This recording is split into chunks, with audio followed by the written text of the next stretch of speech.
Welcome to Vibrational Revelations. I'm Elena. I am Alejandro. And today we have a really special guest, Dr. Jacob Israel Liberman, who is a optometrist and a scientist in the field of light and vision. And this is one of the probably the most exciting interviews we've ever done. For us personally, Jacob Liberman feels like one of the most beautiful embodiment of what it is to be in the light, someone who is truly in the light. So, Jacob, welcome, and no pressure with such introduction. Yeah. But yes, please share how you came onto this path of studying what light is, and then, of course, would love to hear about how you view light and consciousness. First of all, let me share that I used to work in the optometric field, but I haven't done that since 1986. And I was trained as a vision scientist, but now my brand of science is common sense. And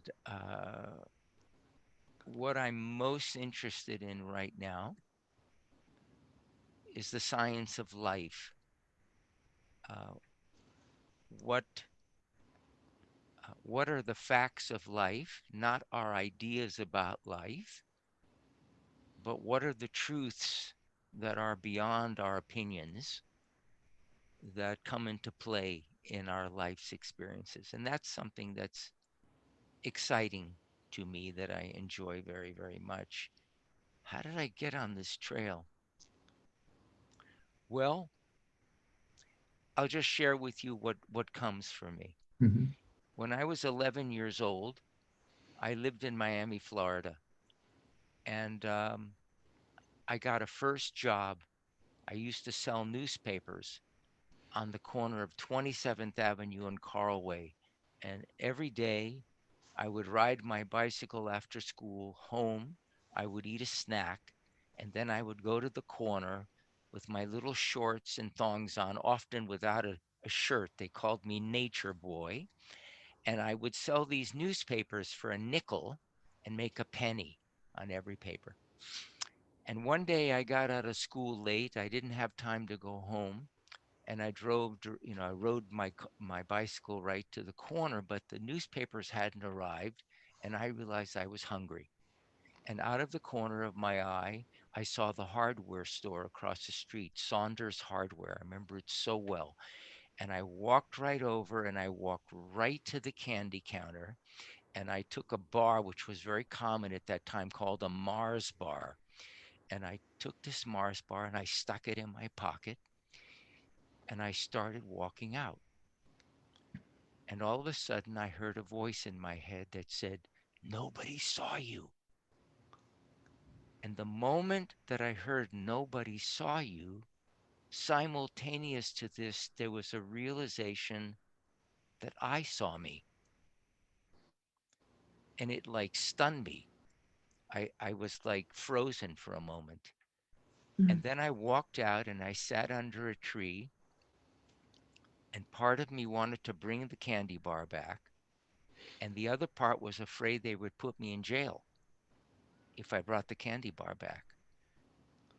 But as I sat there, I realized these two things. One was a voice that said, "Nobody saw you," and the other one had no voice. It was just utter clarity that something within me was aware totally of me in that moment. And I sat there, and it was the first time I can remember uh, realizing that there was something other than this familiar voice that I would always hear in my head. Now, of course, as an 11-year-old boy, I didn't know what any of this meant. But the experience was so profound for me that it stayed with me. And so as I became an adult, I always had a sense that there was a difference between who we thought we were which is my mind, my personality, my ideas, these things that we hear all the time, and this other something that I didn't know what it was that was aware of everything. And so if I have to look back and say, okay, when was the first early moment? That was one of them. I have other experiences in Havana, Cuba, where I was born, uh, when I was a little boy, but they were different than this. But it, well, I should share it with you because I think it's important. Mhm. So we lived in the old part of Havana. My parents were born in what is now the Ukraine. They immigrated to Cuba in the 1920s as kids, as teenagers. My sister and I were born in Cuba, and when I was about 4 years old, we left Cuba when I was 7, maybe 5 years old. I used to go up to the balcony on the top of the place where we lived, and I used to look over the edge down into the street. And the street was like an ocean of people of every different color, every different race, uh, very crowded street, but no traffic jams. Everyone used to live together, but there was no differences between anyone. The people with the darker skin and the lighter skin, the Jews, the Catholics, the Christians, the Muslims, they all lived together in the same community. And I was never aware that anyone saw anyone else in a different way. And so as I looked over the edge, that was something that imprinted me. Why? What is the importance of that? When I was in college and university in the 60s in the South, when so much was going on with African Americans and white people, especially in the South, I could not imagine why people saw each other as different. And I could share many different things about that early in my life, but that again was an experience not so much of uh, anything I discovered, except it was wonderful to actually be born in a place where it was truly a melting pot and people just saw each other as other people. Something about that imprinted me in my throughout my life. Beautiful. Mhm. Yes. At what point would you say that, of course, throughout your life, vision and light became part of your existence, part of your work, part of your mission? At what, maybe you can describe what light means and how there is that intricate dance between light and consciousness, or perhaps it's actually the same thing. They're the same thing. It's the same thing. Um, Light is everything. Consciousness is everything.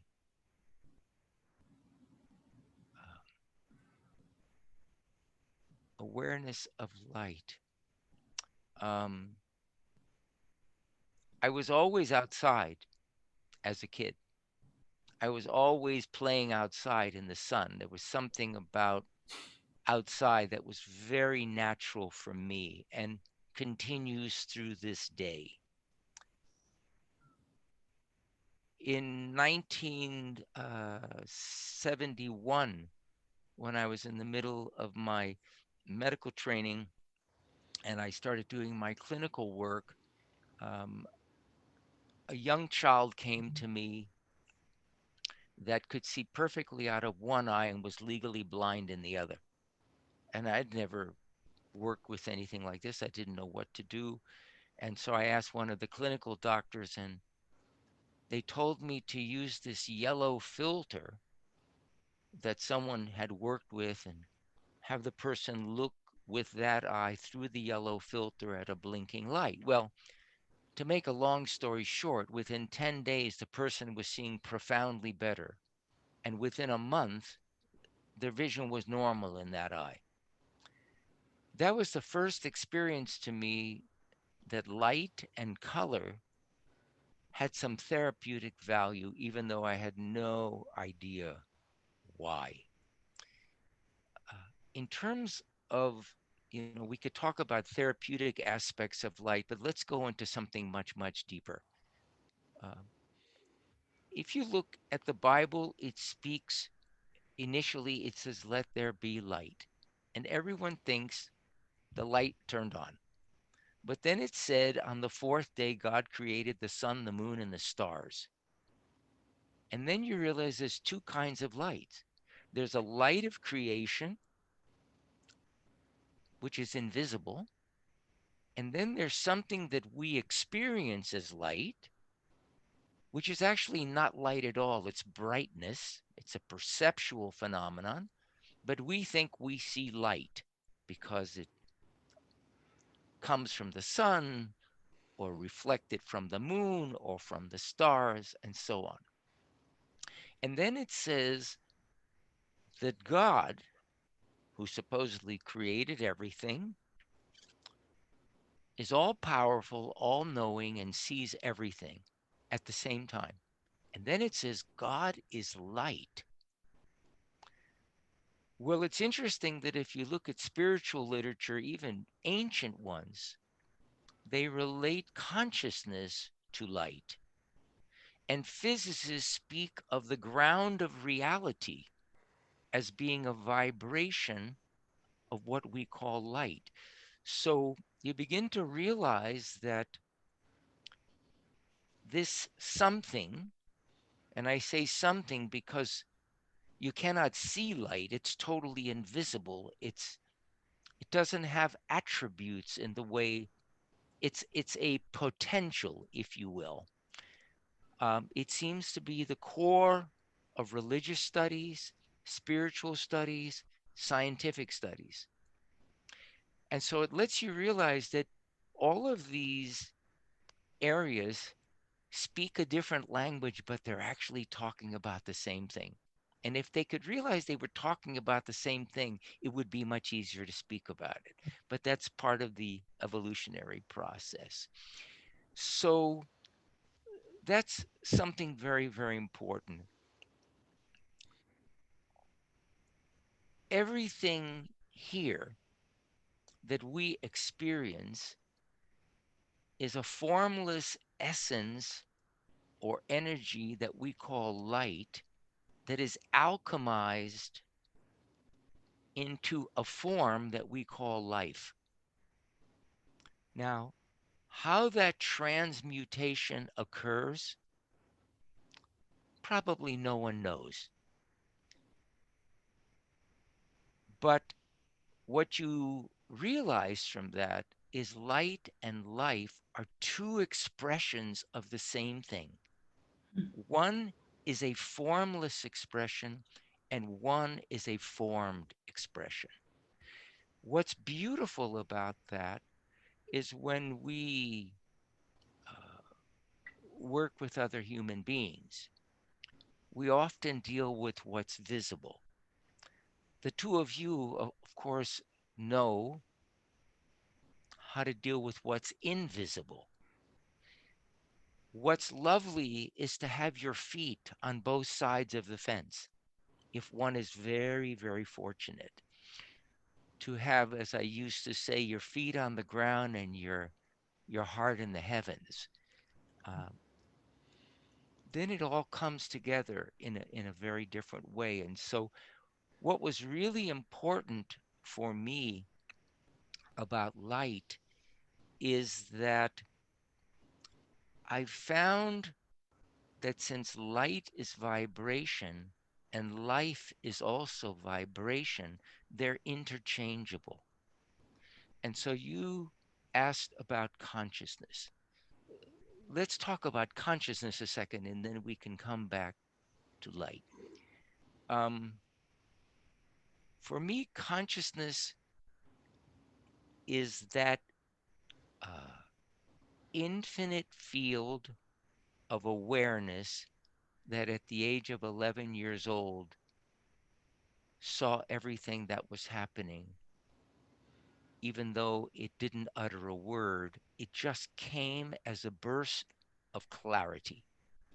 It's just like an epiphany, a revelation, a spark. Boom, all of a sudden it was clear. Not part of it, the whole thing becomes clear at one time. So for me, consciousness is the final set of eyes.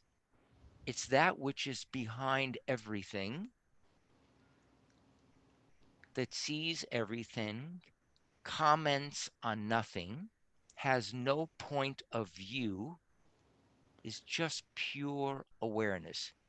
And I speak of it as pure awareness rather than consciousness, because when I imagine consciousness, I actually imagine something being conscious of something else. But awareness for me is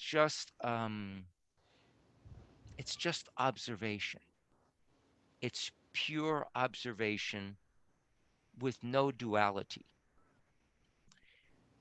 Um, so consciousness for me is a field that is shared by all living things. So we often hear, well, this is my consciousness and this is your consciousness, and you're on this level of consciousness and you need to be more conscious, and so on. For me, consciousness is not an individual thing. It's the ocean that in those instances when we fall in love, when we're in the midst of Mother Nature, and all of a sudden we disappear, and the drop, known as Jacob, falls into the ocean, and the drop is gone. And all that remains is an ocean. That ocean for me is consciousness. So my sense is that the source of each of us is the same one ocean. And what we call mind, or what physicists refer to as local consciousness, is what we think of as the conscious mind. They speak of non-local consciousness as what I'm sharing about in terms of this ocean. Um,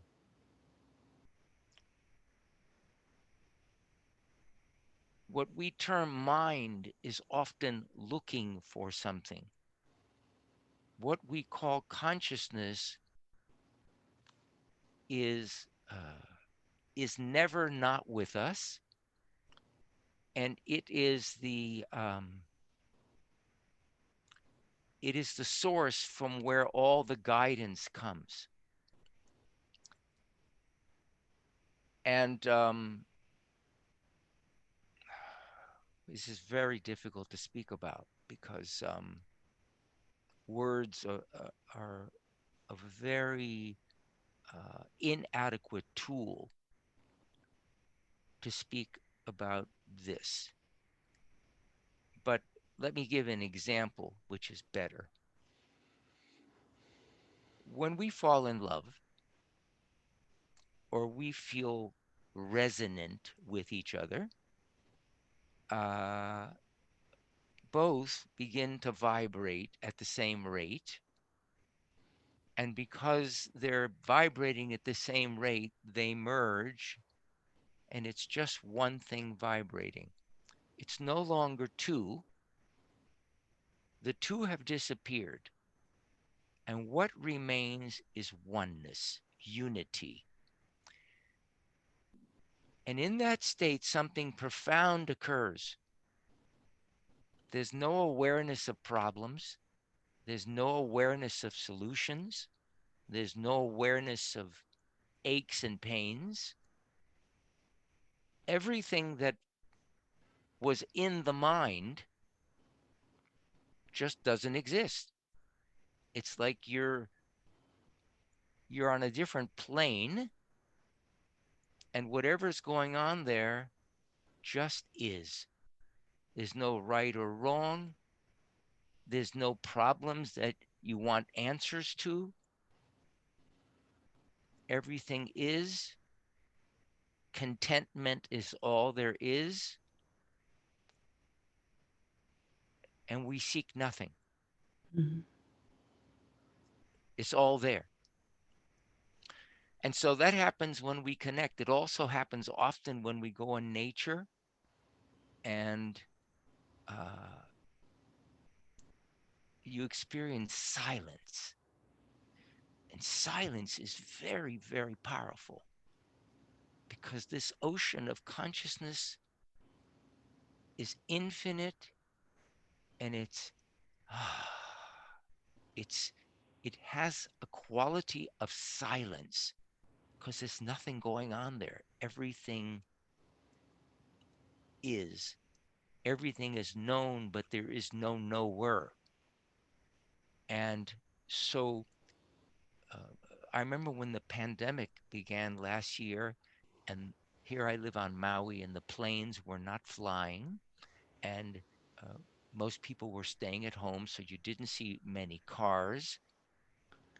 And what you were hearing were the sounds of nature that are often uh, in some way hidden because of the sounds of civilization. And when that those everyday sounds were gone, all of a sudden you realized the sounds of the birds were louder than you ever remember them. And I sit in my hot tub every morning, very early, and when I'm sitting in there, I'm bathing in silence. And the silence is absolutely profound.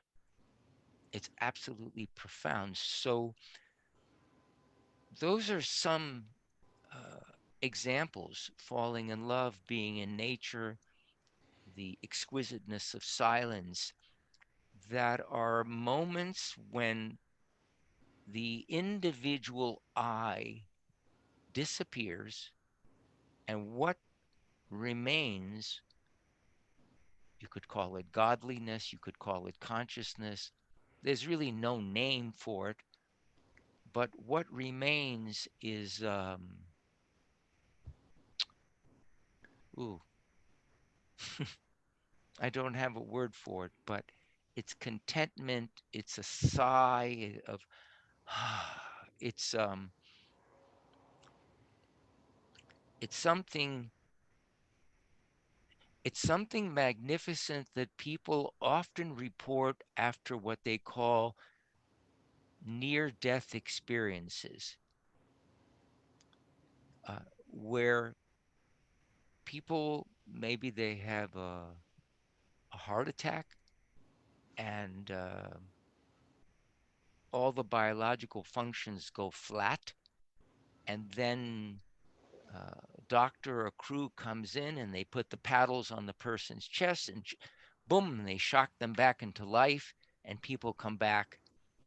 And a very common thing uh, that they report when they come back, or that they ask, is, why did you bring me back? And the reason they say, why did you bring me back, is because what we call a near death experience is actually a near life experience. It's when we taste life in its fullest, Mm. in its absolute fullest. And so, who wants to come back from that? And we have the same experience when we lay our heads on the pillow at night. You know, you lay your head, and it's sort of like when you were a baby again, and your mother was holding you, and your neck was right on this part of the arm, and you didn't have to hold your head up. Something was supporting you, like if you were in the Dead Sea and the water was just keeping you afloat.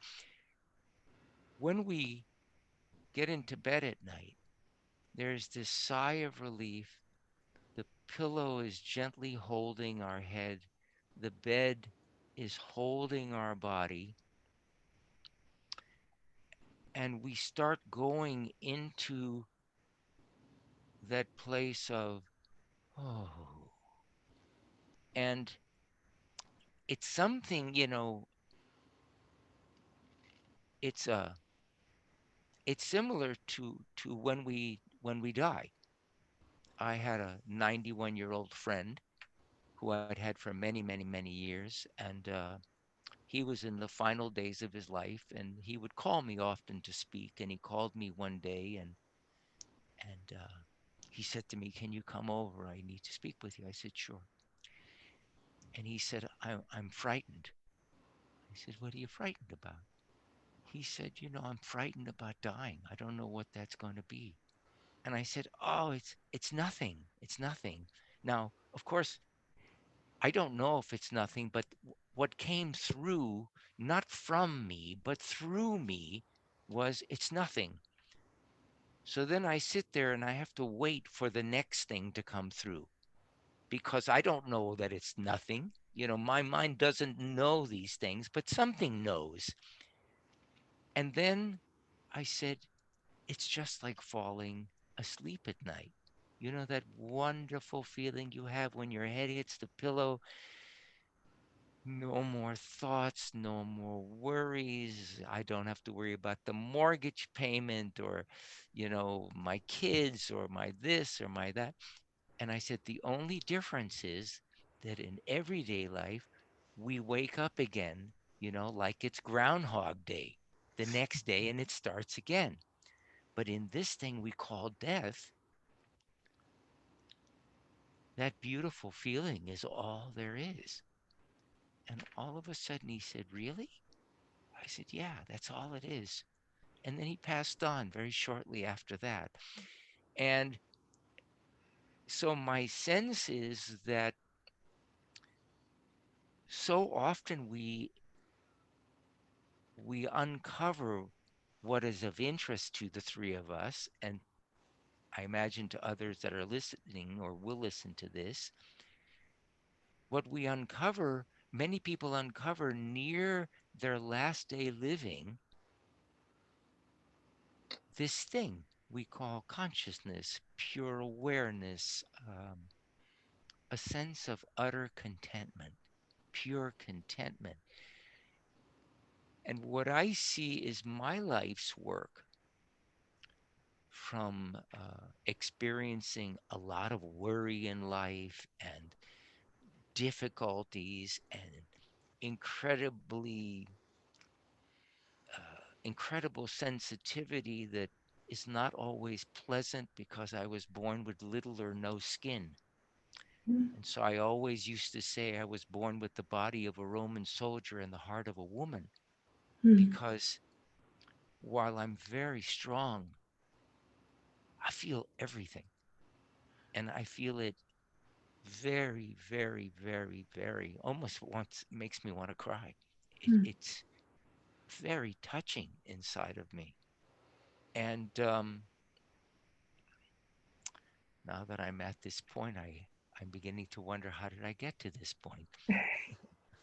So what I what for me is important is to share with people that the challenges that I've had in my life have actually brought me to this place, that uh, we come to this place, if we are graced, because of everything that occurs, both the things in life that we think are convenient, but maybe even more so the inconveniences, the things that just don't feel so convenient, but it's a real life meditation to sit with this, with what is not convenient, and to see that this is also part of existence. And so I I enjoy having conversation about these things that for me, are the heart of the heart.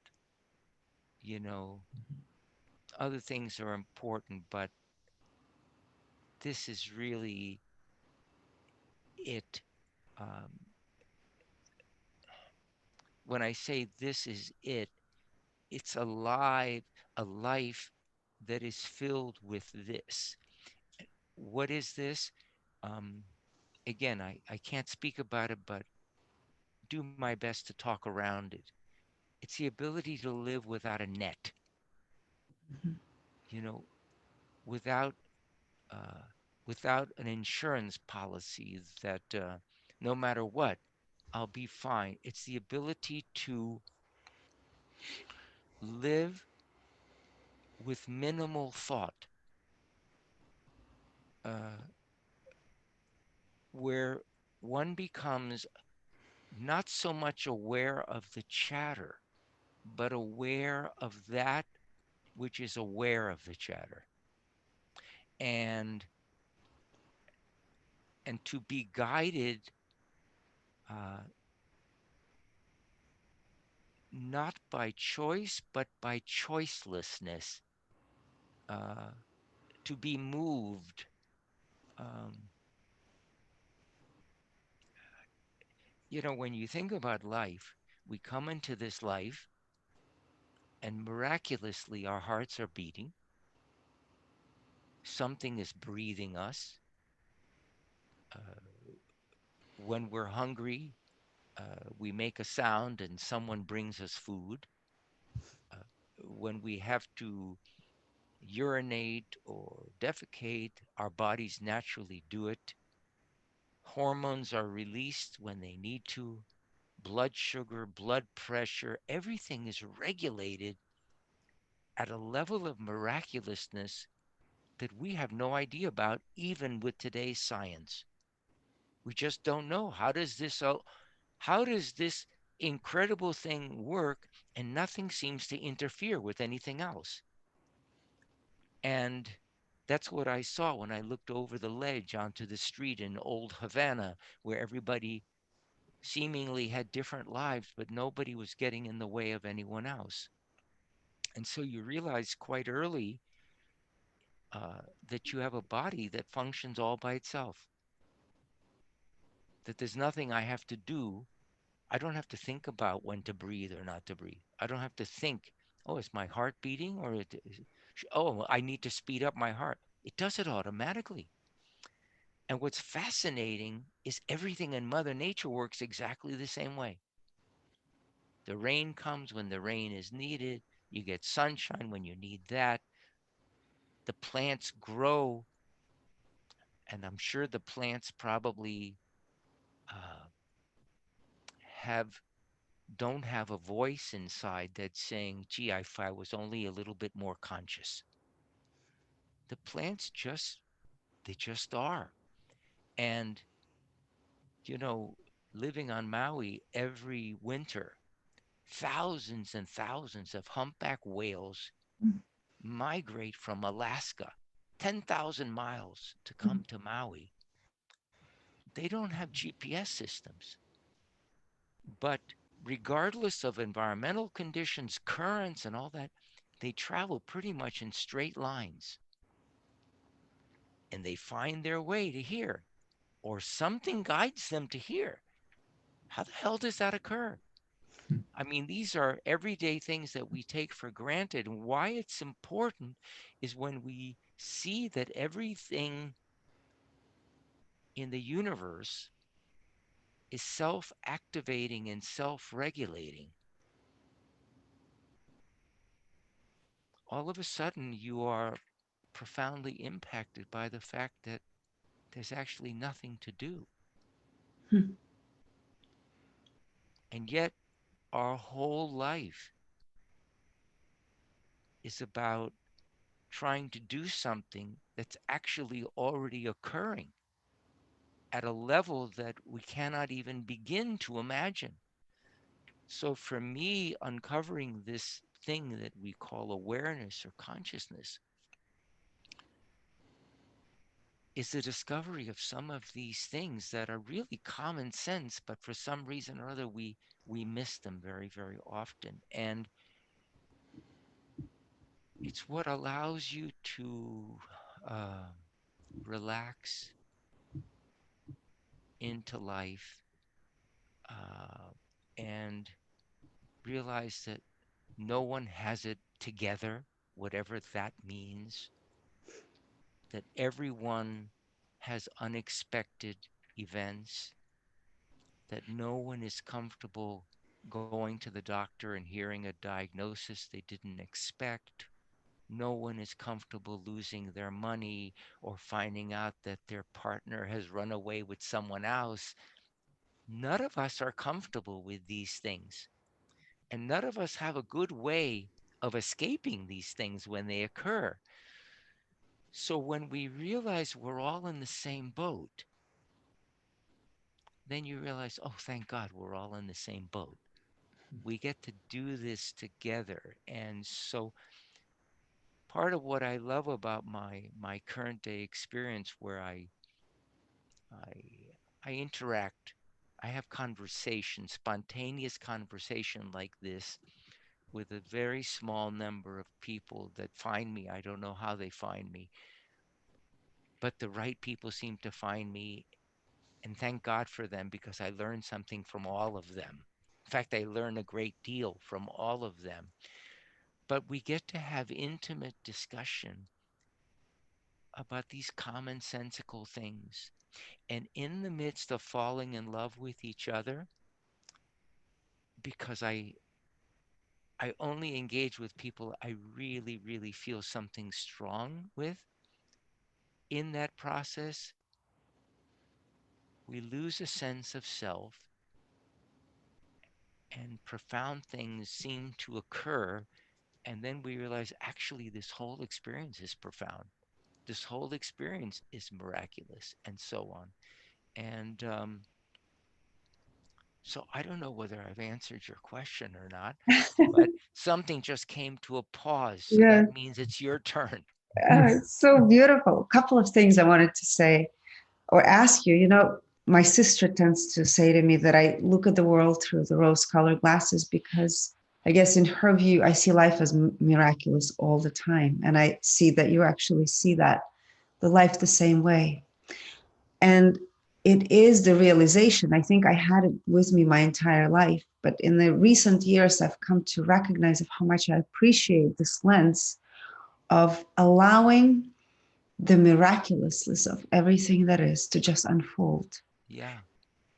And my question to you was going to be, do you see your life that way? But of course you do because you just shared that. Well, what I wanted to share, which you may share with your sister, is that the rose-colored glasses also allow you to smell the roses. That it's not just a filter that colors the world differently, but it brings forth something. And why is the rose a lovely example that you happen to bring forth? Many years ago, someone asked me about my daughter. Her name is Gina, and she's probably close to your age. And they said to me, what does Gina do? And I said, Gina is a rose. And they looked at me and they said, what? I said, Gina is a rose. He says, what do you mean? You mean like a flower? I said, yes. And they looked at me and they said, I don't understand. What are you talking about? I said, do you remember the last time you saw a rose? I said, yeah. What'd you do? Oh, I had to go up. It was so beautiful to breathe this rose. I said, that's the purpose of my daughter. Mm. She is one of those individuals whose job in the world is to remind the world to stop. And she doesn't remind them, but the presence is so profound that it literally causes everyday perception to stop and to magnetically be attracted. And then you breathe in something and you realize, oh my God, this is, and you realize you've forgotten all this. You've forgotten about seeing this part of the world through the rose colored glasses, but also breathing in this part of the world. And usually that visual and that olfactory is also accompanied by silence. And so this, you could call it multidimensional experience, is not just a seeing differently, but it's a seeing, a tasting, a smelling, a, a it's it's everything is different. Everything is different, and I think I think everyone would agree that sometimes difficult situations occur in life. Almost no way of avoiding them. And in those moments, most of us experience worry. Something gets worried. Maybe you're expecting your child to come home at 11 o'clock and it's 1 o'clock a.m. and they haven't called you. And something naturally worries inside of this human vehicle. Because whether you're a human being or an elephant or an ant, when your offspring is not back at a certain point, you experience worry. And it doesn't make a difference what kind of creature you experience worry. And when you enter a new situation that you have never entered into before, you pause, you look carefully, you're waiting for an invitation to take the next step. That occurs across all species. So, what we call worry, what we call thinking, is something that occurs naturally within the physical organism.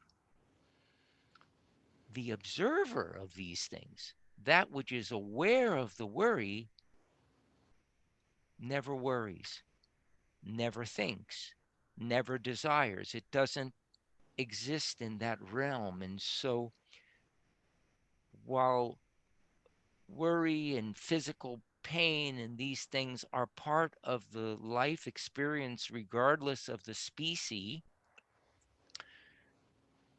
where we have a buffer when we begin to uncover not who we think we were, but what our essence truly is.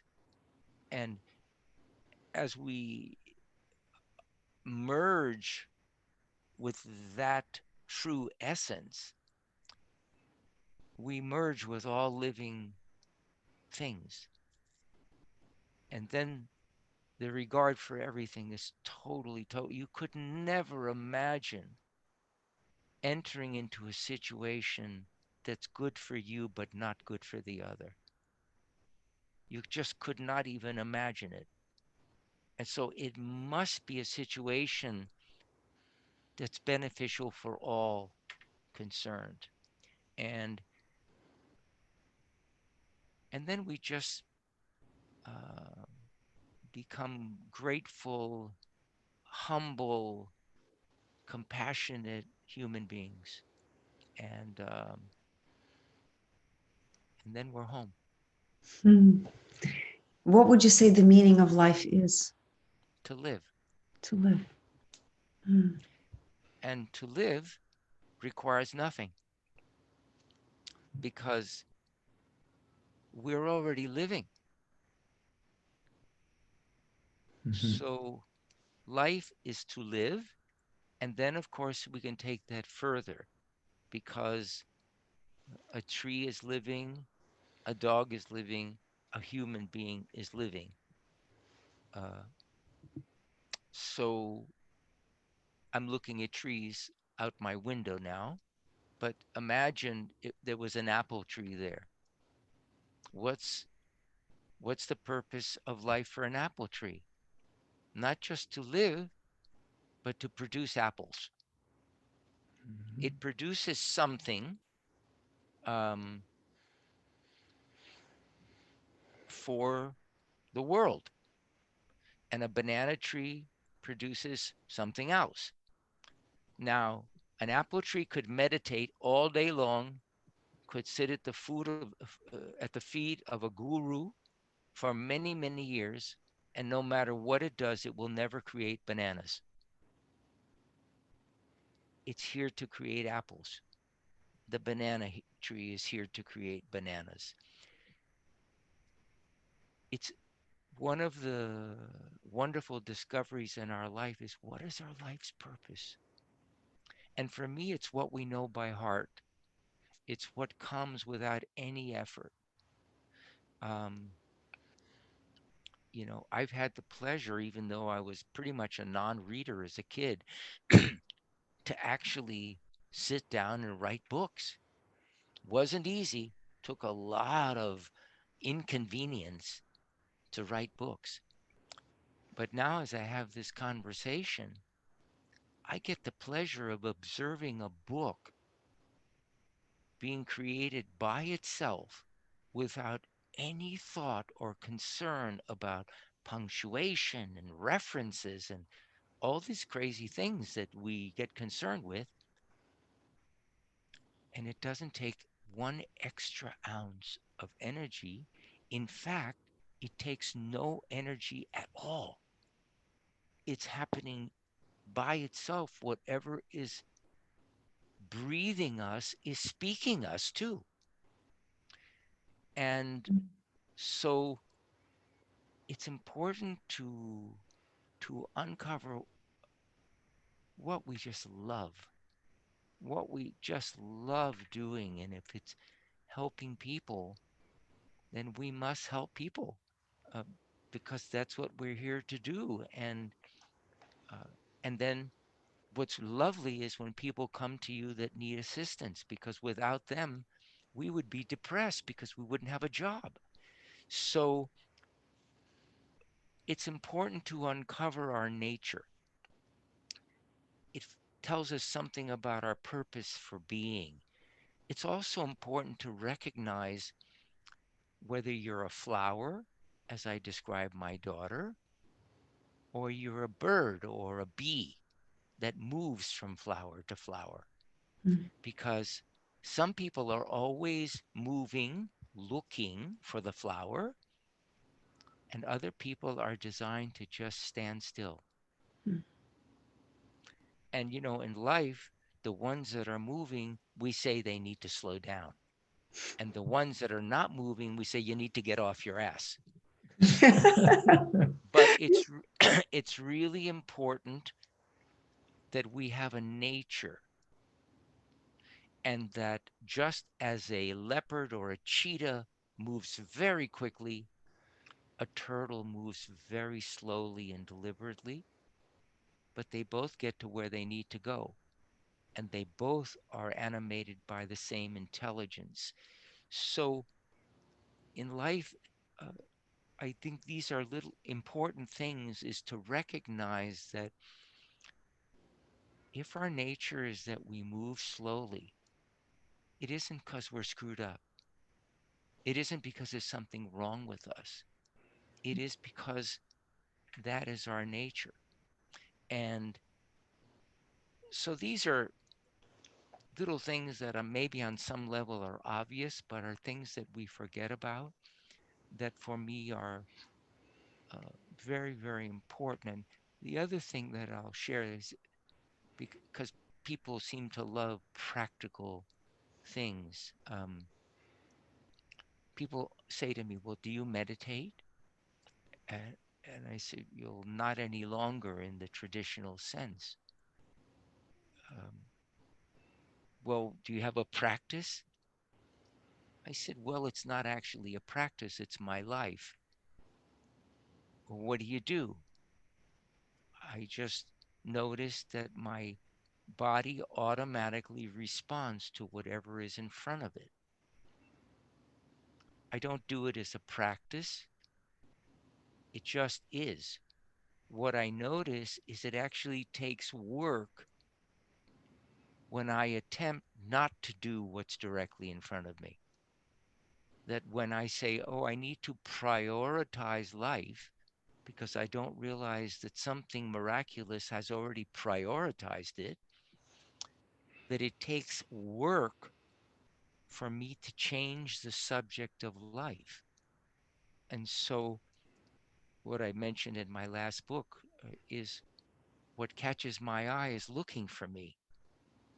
That rather than I have to look for what I want in life, notice that life is actually looking for me and guiding me step by step. And so, um, in my home, uh, you never see dishes in the sink, and they're not in the dishwasher. I've never even used the dishwasher, which most people would say, well, that's crazy. But when I use a dish, I clean it, I put it in the dish drainer, but most of the time I even dry it and I put it away. So when something catches my attention, whether it's getting a bill in the mail, returning an email, returning a phone call, the moment I notice it, it takes care of it.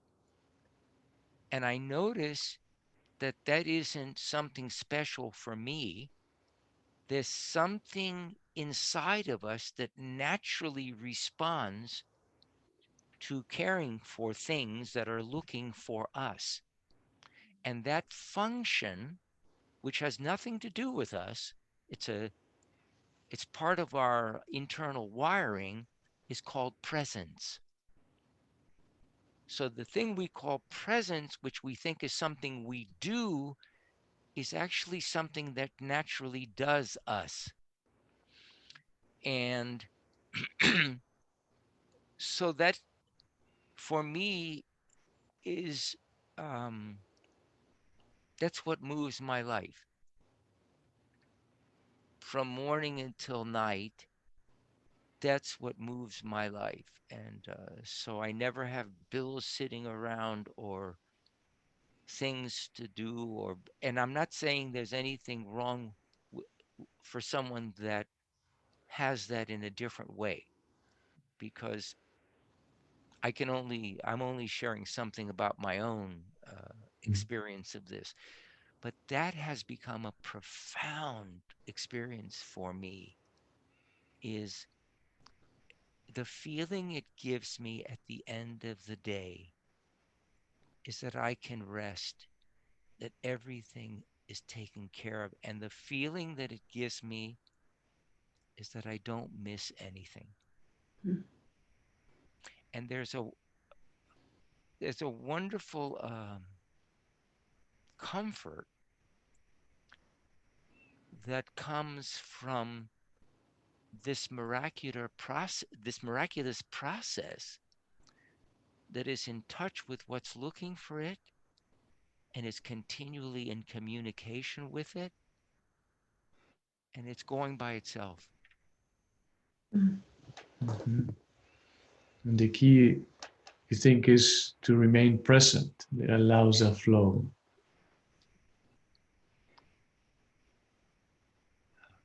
Aware. Um,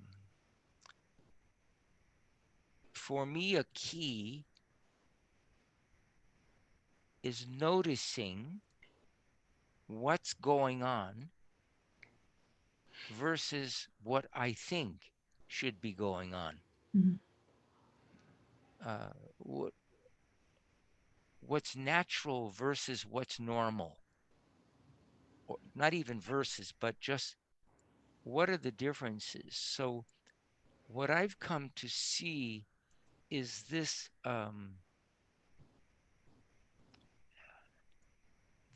presence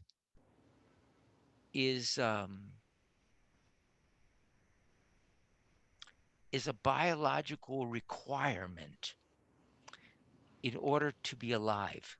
Mm.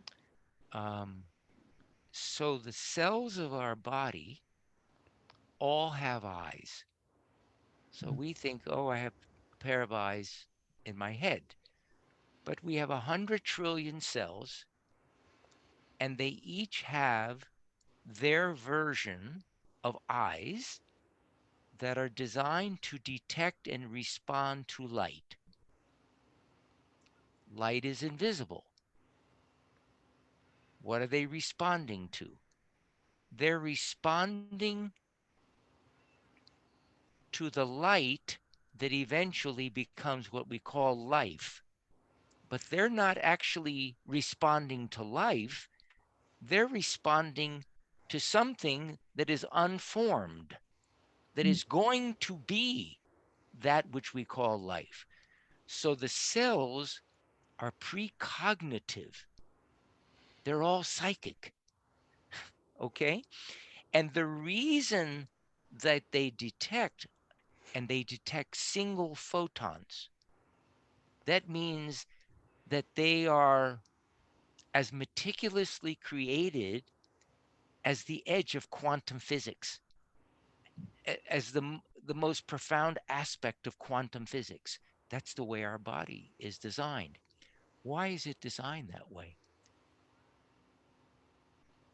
If our cells know in advance what is coming, then they gradually adjust so that whenever something comes, they meet it precisely. That's presence. Mm. They meet it precisely. So I often mention a little joke like when the first snowfall comes and the bear wakes up that morning, the bear doesn't say, "Oh my God, I forgot to get my overcoat at Costco." It's already ready. Its skin has gradually thickened over months. It has grown more hair so that it is wearing its overcoat not when it's hot, not when it's approaching coolness, but the amount of fur it develops is perfect for the temperature outside. How the hell does it know that?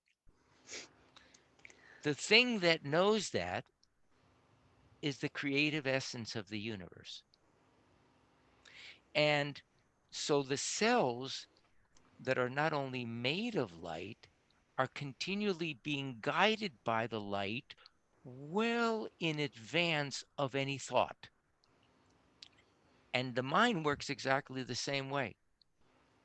We often say, well, I'm going to make a choice. But if you look at the workings of your brain, you see that your brain has already determined what needs to be done well in advance of the moment where you say, I've made a decision. It just happens that uh, we, it, the illusion is that I'm guiding the ship, but Mhm. this ship is being guided by that which created this universe. It's way beyond it's its light speed way Mhm. beyond, oh, I think, let's see, is it going to rain today? And we forget that the word I think means I don't know. Mhm. If I think it's going to rain, it means I don't know whether it's going to rain or not. So um, I like when the science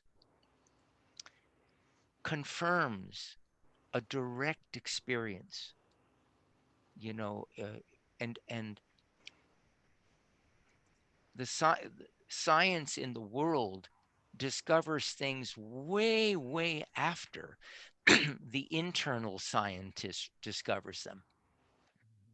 See, the scientist in the world looks through a microscope or a telescope or through a gold standard double blind placebo controlled study. But the scientist inside is called a mystic. The mystic sees without looking. And so everything that a scientist looks for in the world is because the mystic inside of them woke them up in the middle of the night and they said, oh my God.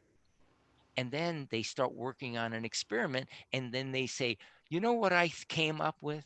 But they didn't come up with it. It was a gift. It was a gift that came in the middle of the night, or it came when they were eating a piece of pizza and they had to write down as fast as they could on the napkin in the restaurant because it comes out of nowhere. Mhm. These little things that we're talking about are the miraculous insights that begin to demonstrate to us what is this thing called consciousness? What is this thing we call God? What is this thing called presence?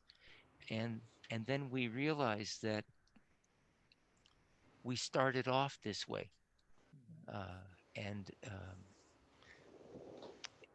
it's we come into this world hardwired in this way. An infant has no preferences, doesn't see difference in skin coloration. It doesn't see differences in religion. It doesn't have food preferences. It doesn't even know that its mommy is something separate from itself. It lives in oceanic bliss. Mm. And uh, it's in that state of oneness. It's in that state of love. I Mhm. guess we just wanting to come back to the stage when we came in our diapers. Yeah. Yes, and what can you tell us about free will? What is your view about free will? Mm. I think free will actually has a high price. In other words, I don't think it's free. I think you pay for it. And Mm. for me,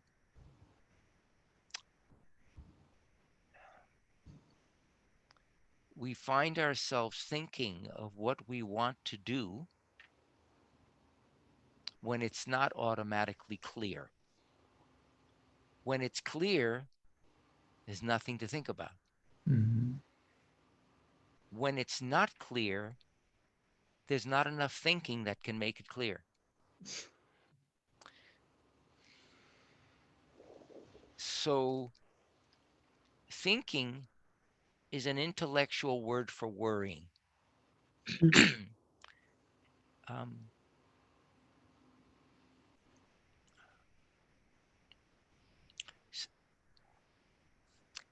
this is a difficult area for me to comment on because I don't have that experience that other people have. So let me see if I can answer this not in terms of what do I think about free will, because all I can share with you is my direct experience. And my direct experience uh, has nothing to do with free will. So let's say for this moment, I don't know free will. That's not something I can comment on. But for someone else, free will for them is exactly what is real for them. So for the person for whom free will is a part of their journey, the same journey we're speaking about, they must follow that because that is what's before them. And they must follow that. In fact, for those who, let's just say, believe in free will, uh, something other than free will doesn't really exist. Mm. It's free will. And so they live according to that because that's where they are in their life, and that is where they need to be in their life. I'm in a different place. In my life experience, I never felt like I had anything to do with it. I've always had the feeling that it just showed up and I didn't know how it got here. And um, so I think the best way I can answer that for you is each of us must follow the guidance that we have, because that guidance, it may all be taking us to the same place, but the roadway may be a little bit different. You know, we have this expression, the shortest distance between 2 points is a straight line, but you know, in life, it's rarely a straight line. It's very circuitous. And how the hell did we get here, you know? So, um, free will, I don't actually find that a process that I am aware of. For me, um, it comes almost like an instantaneous, it's a knowing rather than a thinking or a choosing. That's the best way I can describe it. So that's the way that it occurs for me. That is no better or no worse than for someone else. Now, in my book, I speak about, you know, there are major neuroscientists all over the world that look at this situation. They hook you up to the most sophisticated MRIs. They ask you questions, and you know, they want to know, because they're looking at free will. Mm-hmm. And consistently, what they notice is way before you're aware of making a choice, your system already knows where it's going and is on its way there. However, so for me, when I read that, I say, wow, it's interesting that that's the way I've experienced it much of my life. It's interesting that they're noticing this. However, for someone else who has a totally different experience, that that their nature is that they have a very highly developed intelligence and intellect, which is not a problem, it's a fact. They're designed this way. Maybe they're scientists or neurosurgeons, I don't know. If that is the journey they're on and the mechanism that goes along with that journey,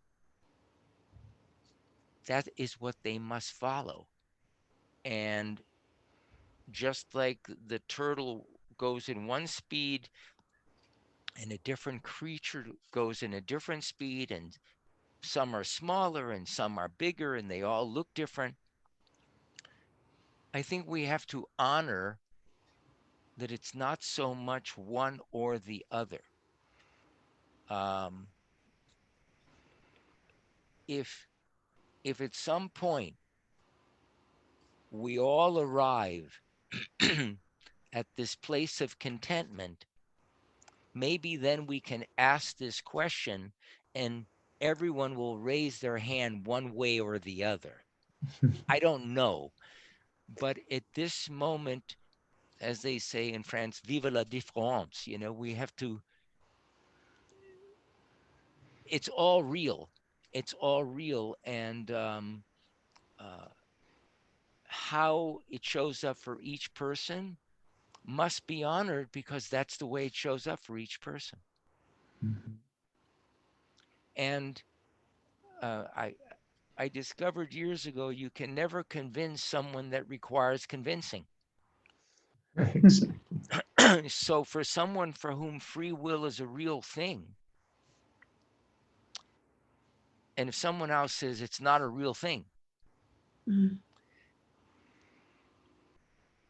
then we get into a mental discussion, a tennis game, but we can never understand the other because each of us is having a different experience.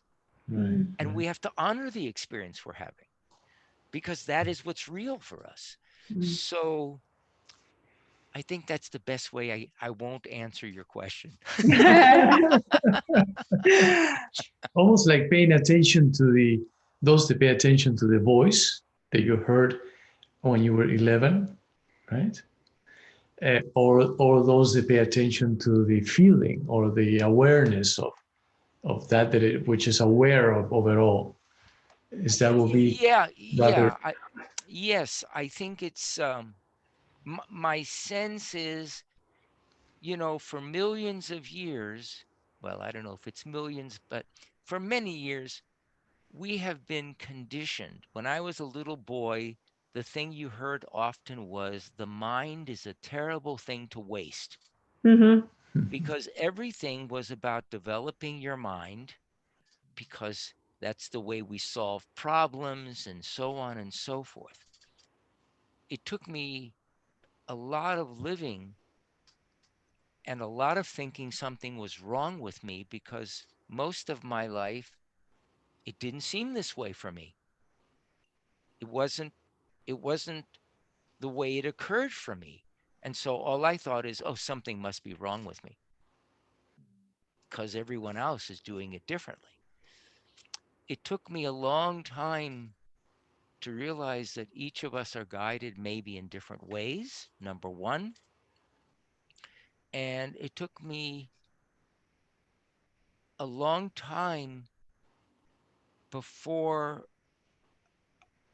I started having this awareness of this other place. And I don't know how to describe it uh, any more than that. But I can remember being in Sydney, Australia in the 90s. I used to travel all over the world speaking, and I, they would introduce me, and I would sit down as I sit down normally when I'm speaking, and then I would wait, and then something would begin. And this one night, uh, the speaking stopped, and very often people would come up to ask questions. And I remember this gentleman came up and started asking me a question. And I could hear everything he was asking, and I had a sense of exactly what he wanted to know, but I had no idea why he was asking anything because somewhere in the evening, Jacob was gone, and there was just this state of stillness. And so I knew what he was asking, but I couldn't imagine why anyone would be asking anything because what the experience was for me was there's no questions and no answers. So what Alejandro said is so real. It's are you identified as the thinker of the thoughts,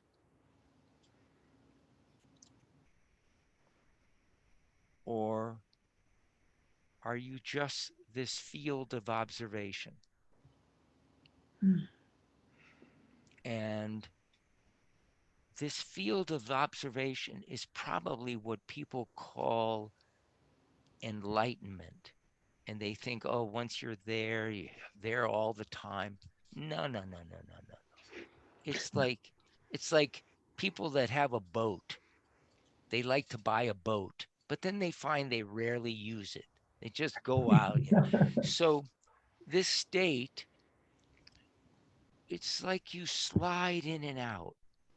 You slide in and out. But there's something after a while that knows that home is here. This is home. It's not over here. Something might go there, but it quickly comes back. And how to,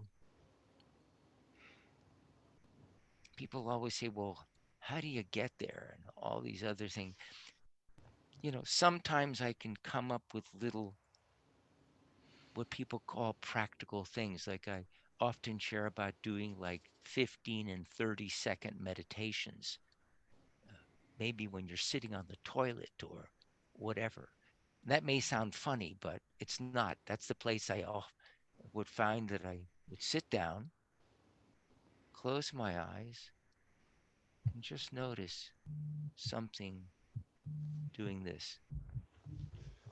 Mm. And what I began noticing is that when life is breathing us, Mm. the mind is quiet. But when we are engaged in thinking, the breathing collapses. And breathing is not something we're doing. It's the heartbeat of life doing us. Mm. And so when it constricts, which it happens anytime we're working too hard or thinking, it collapses to some degree. It sometimes stops, but it often becomes very shallow, the breathing. Mm. And what I noticed, having been a competitive athlete in my early life, that when that breathing constricts, performance collapses also. And when that breathing constricts, the answers that come to us free of charge, they don't come. They get to the tip of the tongue, but we can't remember. So I started out working with thousands of children that had learning difficulties. And a lot of this work came from developing ways of helping children to discover their genius. What is their genius?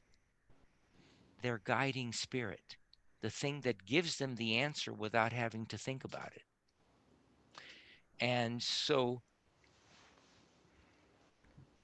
most everything that I've done, my work with light and color, is all about using color in a way that we desensitize the triggers that cause us to go into worry Mm. so that we can be more at ease. My work with vision is not about exercising the eyes. It's about uncovering the source of the seeing. Mm. You know, the part that Sengsten, the third Zen patriarch, was talking about when he said, when love and hate are both absent, the world is clear and undisguised. Mm. Or what Jesus was talking about when he said, when up is down and down is up, when the outside and the inside are the same, when you see a man as a woman and a woman as a man, then you shall enter the kingdom. What they were saying is when you do not see life in duality, what remains is clarity. Mm. And so the heart of improvement of eyesight and so on is not about exercising eye muscles. It's about uncovering the essence of who are we? Mhm. Who are we? And a lot of the work I did with learning and so on, which I did with the US Olympic team and so on, has to do with uncovering what actually happens when we start thinking. See, we do it so unconsciously. It's been conditioned into us that we don't actually know. Does the thinking actually lead to the resolution? Or does the resolution actually come when the thinking stops? Mhm. Now, we could have an intellectual discussion about this, but what was important for me is what's the truth beyond my opinion? And so I spent years working initially with children that were diagnosed as having learning problems, and then working with professional athletes who were looking for the zone and how do I get to that place where I have those magical experiences. And what I discovered, and I try to help people to discover, is we need to discover the actual truth about what we call the thinking process. And that only happens when you're in the midst of action. The athlete the football player who's running with the ball has no idea where they're running. Something is running them. Mm. And that something, like light, has the ability to know the most direct route to get to where I have to go with the least number of interferences. That's the way our biology works. So they don't think about it. There's no thinking about it. It occurs by itself. The same thing I discovered with learning. When we're thinking, the answer gets to just the tip of the tongue. When the thinking stops, the answer comes by itself. So I developed ways of having people do an experiment that allows them to uncover what's actually going on. Not what I think is going on, what's actually going on. And what people discovered is that when they start thinking, they get brain tied. We say, oh, I'm tongue tied, can't come out, but the whole brain locks up. Mm. So this has a lot to do with choice and so on. And obviously we could speak about this forever, but I can't take all of your time up today. So, but these are the way that I came to a lot of these things is through experimentation, through trying something with no idea where it was going to take me, and then saying, oh my God. And then I started to discover that it's totally different than anything I ever read about or that anyone ever told me. And that's when I realized, oh, I have to stop practicing optometry and all this. I have to share this with people because it got me so excited. It was, oh my God, this is so important to people. They need, and then I realized, boy, this is much harder than you think. You think, oh, you're just going to talk about things and people are going to get as excited as you are. But most of the time they say, what are you, crazy? So yeah, so I've been crazy a lot. It's a wonderful crazy. I guess one last thing I wanted to hear your comment, which I already know what you're going to say, maybe. And this is what I feel, that the secret or the key to life is learning to surrender to the divine presence that is the guiding force through life, because it brings you to that awareness of everything that is and recognizing that you're exactly where you're meant to be. Mm-hmm. What you said is 100% accurate from my direct experience. However,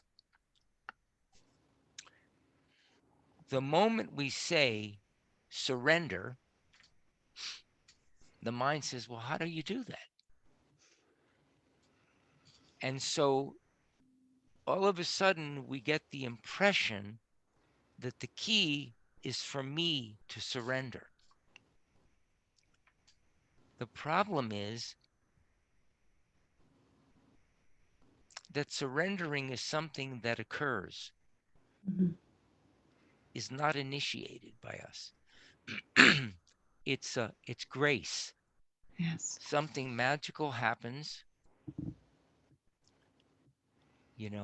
Sometimes this revelation comes to people when they almost die, and all of a sudden everything becomes clear.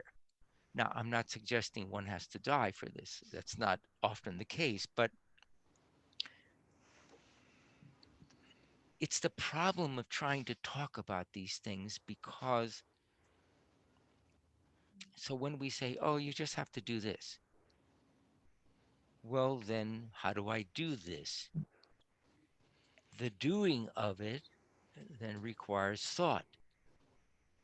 Well, I'm going to intend, or I'm going to do this. That may be the route for some people. That was not the way it occurred for me. Mm.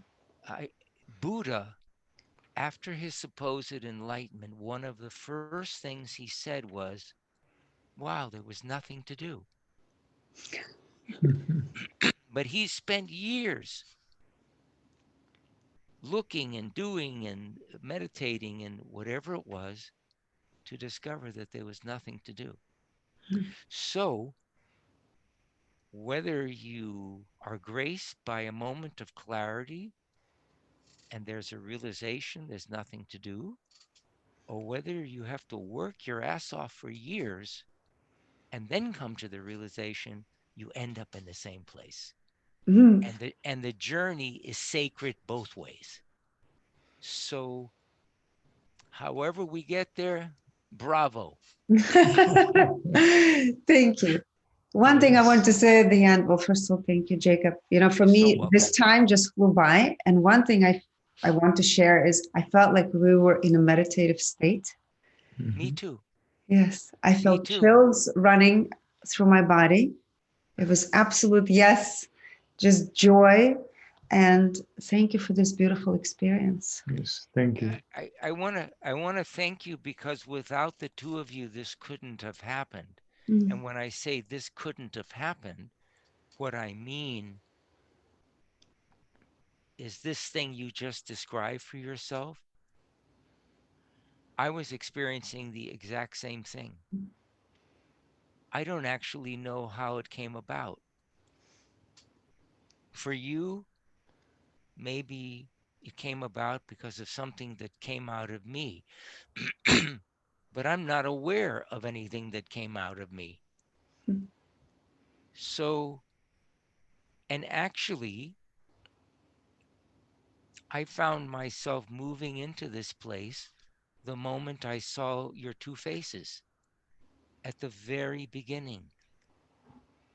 So, I don't know how we got here. And I think it's important to share that because it's so easy for us to think that, oh, it's this person, or it's this technique, or it's this book. And having seen a lot of people who were very wise and read a lot of books written by people that really have the ability to write beautifully, I came to realize that all these people are just like all the rest of the people. And that there are magical moments when things just come through, and all of us are graced in that moment. And the reason I love interacting in this way with the people that contact me or in an interview is that it takes me to this place Mm. because, you know, they say it takes two to tango. You know, it's when we come together into oneness that magic happens. But when three happens, it's even uh, at another level because uh, and when four and five happen, it's even at another level. Uh, so that's what makes the magic for me. I guess what it is falling in love.